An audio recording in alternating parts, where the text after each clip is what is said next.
Welcome to my channel, Keep God Simple, where everything is simple from me to what I talk about. Today's Bible verse is a fisherman's forgiving failings. We're going to read John 21, 1 through 17 today. John chapter 21. After these things, Jesus revealed himself again to the disciples at the Sea of Tiberias. He revealed himself in this way. Simon Peter, Thomas called Didymus, Nathanael of Cana in Galilee, and the sons of Zebedee, and two others of his disciples were together. Simon Peter said to them, "I'm going fishing." They told him, "We're also coming with you."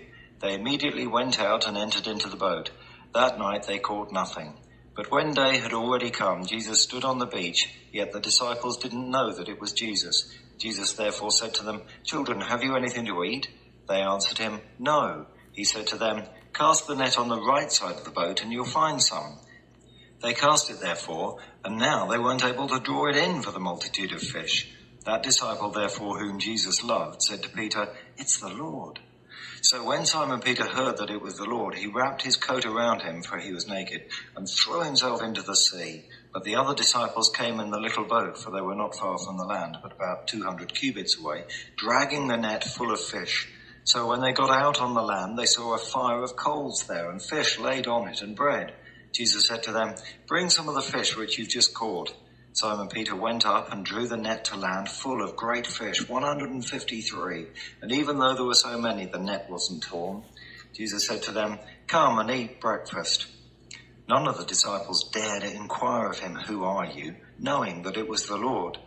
Then Jesus came and took the bread and gave it to them, and the fish likewise. This is now the third time that Jesus was revealed to his disciples after he had risen from the dead. So when they'd eaten their breakfast, Jesus said to Simon Peter, "Simon, son of Jonah, do you love me more than these?" He said to him, "Yes, Lord, you know that I have affection for you." He said, "Feed my lambs." He said to him a second time, "Simon, son of Jonah, do you love me?" He said to him, "Yes, Lord, you know that I have affection for you." He said to him, "Tend my sheep." He said to him the third time, "Simon, son of Jonah, do you love me?" Peter was grieved because he asked him the third time, "Do you love me?" He said to him, "Lord, you know everything. You know that I have affection for you." Jesus said to him, "Feed my sheep." Key verse.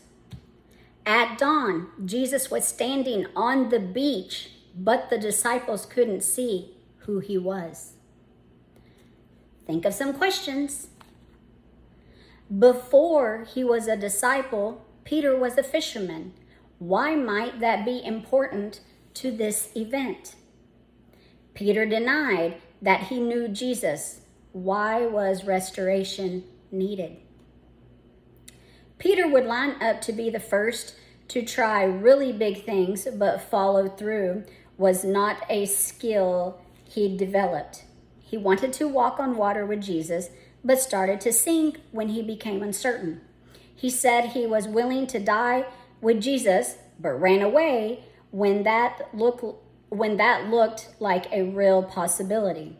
After Jesus rose from the dead, Peter saw the man he had run away from. He saw the man who had shared the water when he was invited to walk on the waves. Jesus was on the beach and Peter was in the boat.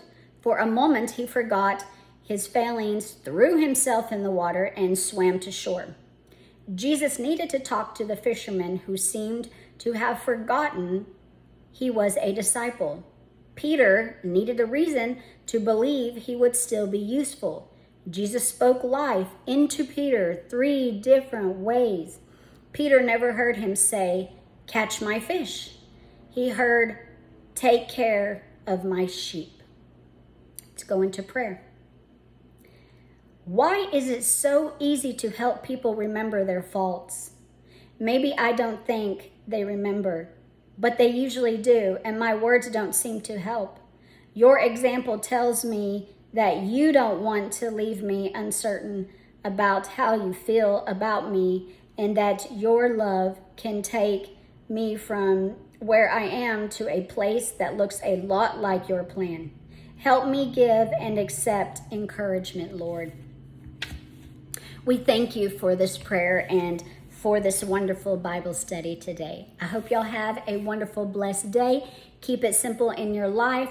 God, Jesus first, everything else second. Make sure that you're doing and remembering that hierarchy each and every day. And also, you have to choose, which you will. Are you going to follow the light, God, or are you going to follow Satan? That's a reality, everybody. You will only go one way or the other, and you have to constantly keep making the choice and keep growing with God. I hope y'all have a blessed day and week.